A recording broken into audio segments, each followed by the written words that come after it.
Unmasking interrogative pronouns. Who, what, where, when, why, and how. Hello, English learners. Today, we are delving into the fascinating world of interrogative pronouns. These are some of the building blocks of the English language that we use every day to ask questions. In this video, we will discuss their definitions and their usage in the English language. So, let's get started. Interrogative pronouns are words that we use to ask questions. They replace the noun we want to know about in the sentence. The main interrogative pronouns in English are who, whom, whose, what, and which. Who is used to ask about people. Whom is used to ask about people in formal or written English, typically when it's the object of the verb. Whose is used to find out who something belongs to. What is used to ask about things or activities. Which is used when we are choosing between a limited number of items or people. Let's dive into some examples of how to use these pronouns in sentences.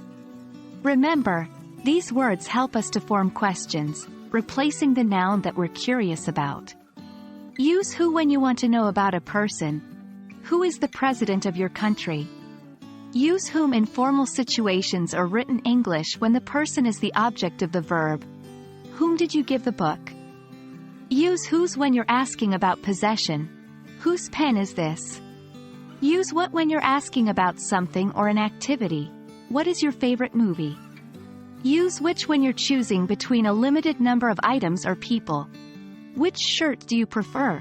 The blue or the red?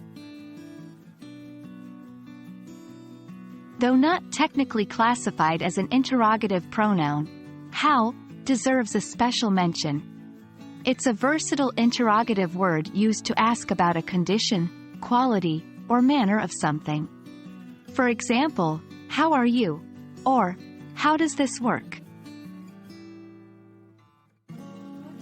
Well, there you have it, folks.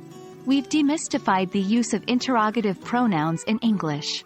Whether you're asking about a person, a thing, or making a choice, these pronouns are your handy helpers.